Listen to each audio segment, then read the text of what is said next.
പ്രിയമുള്ളവരെ, കൽപ്പകഞ്ചേരി അങ്ങാടിയിൽ നിന്ന് ഒരു പുതിയ കാര്യം എൻ്റെ ശ്രദ്ധയിലേക്ക് വന്ന ഒരു കാഴ്ചയാണ്. ഇതിന് ചില പ്രത്യേകതകളുണ്ട്. എന്താ കാര്യം എന്ന് വെച്ചാൽ 80 വർഷമായിട്ട് തമിഴ്നാട്ടിൽ നിന്നും കേരളത്തിൽ വന്ന ജോലിയുമായി ബന്ധപ്പെട്ട ജോലി ആവശ്യാർത്ഥം കേരളത്തിൽ വന്നെത്തിയ ഒരു ഫാമിലി.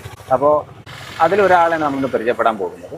അപ്പോൾ എന്താണ് അവർക്ക് കേരളത്തെക്കുറിച്ച് പറയാനുള്ളത്, ഇവിടെ തന്നെ സെറ്റിൽ ആകാനുള്ള കാര്യം എന്താണ് എന്നുള്ള വിശേഷങ്ങളൊക്കെയാണ് ചോദിച്ചറിയാൻ പോകുന്നത്. അപ്പോൾ അതുമായി ബന്ധപ്പെട്ട രസകരമായ കുറേ വാർത്തകൾ നമുക്കറിയാണ്ട്. ആ കാഴ്ചയിലേക്ക് മാന്യപ്രേക്ഷകർക്ക് സ്വാഗതം. മലയാളം അത്യാവശ്യം കുഴപ്പമില്ലാതെ സംസാരിക്കണ്ടല്ലോ അല്ലേ? ഞങ്ങളിവിടെ പരമ്പരയായിട്ട് ഞങ്ങൾ ഇവിടെ തന്നെ താമസം. എത്ര വർഷമായിട്ട് ഇവിടെ ഉണ്ടാവും? ഞങ്ങൾ വല്യമ്മ കാലം ഒരു 80-85 കൊല്ലം ഞങ്ങൾ ഇവിടെ അതിരുമടക്കായിരുന്നു.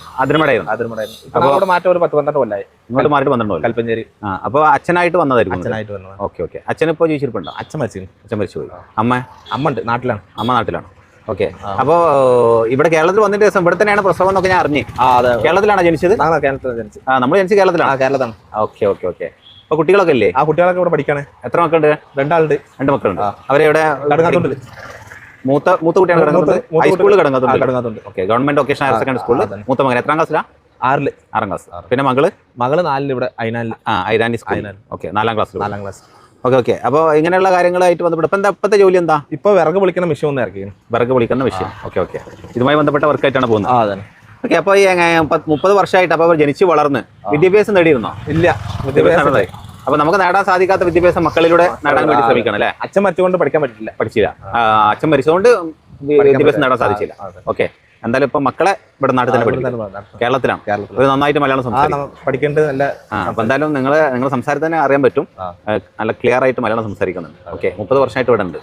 ഓക്കെ. എന്തൊക്കെയാണ് കേരളത്തെ കുറിച്ചുള്ള ഇവിടുത്തെ ജനങ്ങളെ കുറിച്ചും ഈ നാടിനെ കുറിച്ച് എന്താ? നല്ലതാണ്. തമിഴ്നാട്ടിനായിട്ട് നല്ലതാണ് ഇവിടെ ജീവിക്കാൻ നല്ലതാണ്. ഓക്കെ. ജനങ്ങളുടെ സപ്പോർട്ടൊക്കെ ഭയങ്കര. ഇതിപ്പോ തുടങ്ങിയിട്ട് എത്രയായി? ഇത് തുടങ്ങിയിട്ട് ഇപ്പൊ നമ്മൾ പണിക്ക് പോയിന്ന് സ്വന്തമായിട്ട് വണ്ടി ഇറക്കിയതാണ്. ഓക്കെ. ആദ്യം എന്തായിരുന്നു പണി? ആദ്യം നമ്മൾ കിണർ പണിയായിരുന്നു. പിന്നെ മുതലാളിക്ക് ഇങ്ങനത്തെ വണ്ടികളുണ്ട്. പിന്നെ അതിൽ പണിക്ക് പോയിന്ന്.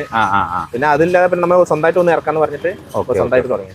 സ്വന്തമായിട്ട് ഈ വർക്ക് ഇപ്പൊ വിറക് വിളിക്കുന്നല്ല മെഷീനല്ലേ? വിറക് വിളിക്കുന്നത്. ഇതിപ്പോ ഏതൊക്കെ ഏരിയയിൽ ഇപ്പൊ ഈ നമ്പറിൽ നിങ്ങൾ കോൺടാക്ട് ചെയ്താലേ എവിടെ പോയാലും വിളിക്കും. കോൺടാക്ട് ഈ നമ്പറിൽ മേലെ നമ്പർ ഉണ്ട്, ഞാൻ നമ്പർ സ്ക്രീനിൽ കൊടുക്കുന്നുണ്ട്. അപ്പോൾ പ്രേക്ഷകർ ശ്രദ്ധിക്കുക, നമ്മുടെ കേരളത്തിൽ ജനിച്ചു വളർന്ന ഒരാളാണ്. എന്താ പേര് പറഞ്ഞില്ല? മണി എന്നാണ് അവരുടെ പേര്. അവരെ അച്ഛനായിട്ട് ഇവിടെ നാട്ടിൽ കേരളത്തിൽ വന്നതാണ്. ഏകദേശം 80 വർഷത്തോളമൊക്കെ ഉള്ള ഹോൾഡ് ഉണ്ടെന്ന് പറയുന്നു. അപ്പോൾ എന്തായാലും ഇപ്പോൾ ഒരു പുതിയ തൊഴിലൊക്കെ ആയിട്ട് ഇറങ്ങിയിട്ടുണ്ട്. അപ്പോൾ എന്തായാലും ഇങ്ങനെയുള്ള ആളുകളെ സപ്പോർട്ട് ചെയ്യുക. അവർക്കുള്ള തൊഴിലവസരങ്ങൾ ഉണ്ടാവും. അവർ കേരളത്തിനെ കുറിച്ചുള്ള അവരുടെ കാഴ്ചപ്പാട് അഭിപ്രായങ്ങളൊക്കെയാണ് പറയുന്നത്. കേരളത്തെക്കുറിച്ച് വലിയ പ്രതീക്ഷകളുള്ള ആളുകളും കൂടിയാണ്.